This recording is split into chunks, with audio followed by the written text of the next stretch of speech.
it's lovely to work with the young horses, and I think the most important part is to never give them bad experiences. You have to do it in a trustful way, and it has to be fun for them the whole time, and then they want to work for you.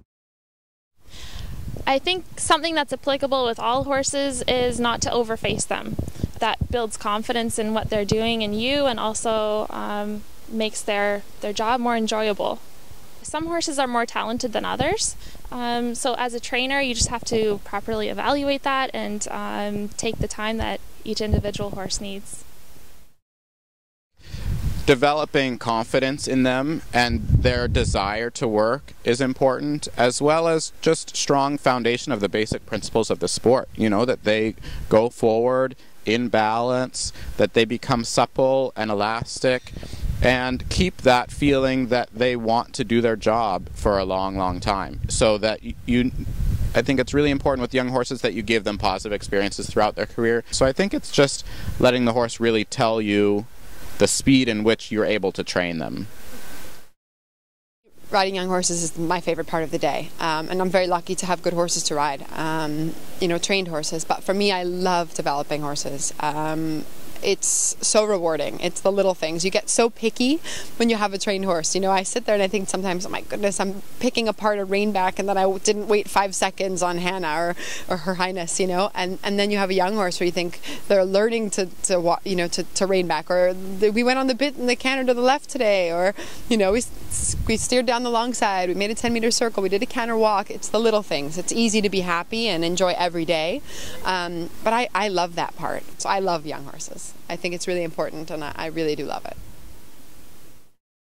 One of my biggest things with young horses is balance before impulsion, and that's not to say I don't do a lot of impulsion work too, but if I'm teaching them a trick or a movement, I always go with that. Can they balance it first, and then can we add the impulsion? If I'm going for impulsion and I tell a horse to go forward, he can go forward any way he wants. So with a young horse, you know, be careful what you wish for. Like if you tell them to go, they can buck and they can play a little bit, and that's okay, you know. And then when you go back to, you know, now I want to teach you a shoulder in or a leg yield, or you know, how to collect your canter, or maybe the first little thought of half steps, then impulsion back out again, pure balance work. When I'm riding horses, I don't think of myself as the athlete ever. I just think of myself as a coach in a really, really great vantage point. That, you know, it's one of the few sports where you can coach them through their, you know, sport on their back.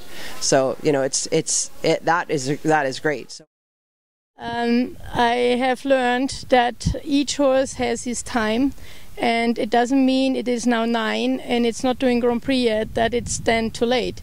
That is, the most important is that, let's say the horse needs from his mentality or his personality more time, and if you not watch that, you will never have a good Grand Prix horse. And the challenging part is, like I say, that you take them from 3 to 6. I admire every rider who can take a 3-year-old to 6-year-old and the horse has still 3 gates and is mentally safe and has a very confident attitude.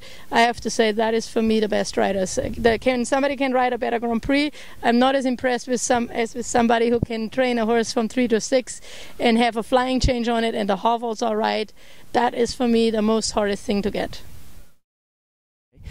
With young horses, I work a lot on, first of all, that they go forward to the bit. That is the first thing on a young horse, you know, that you can ride your horse forward to the bit and bring them back and change the tempo. So detecting all the weak things early, you know, is important, so you can have more time to work with them.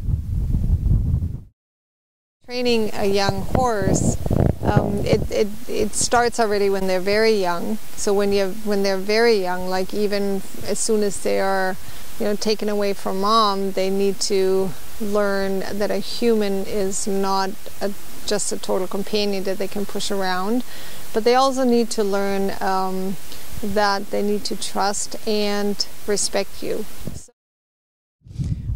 It's really, I think, important to establish basics and that they really are comfortable and feel really good in the connection before you start moving on to any kind of real movement stuff that's more complicated. They need time to develop their muscles and their tendons and ligaments to be able to carry the best they can through that kind of work.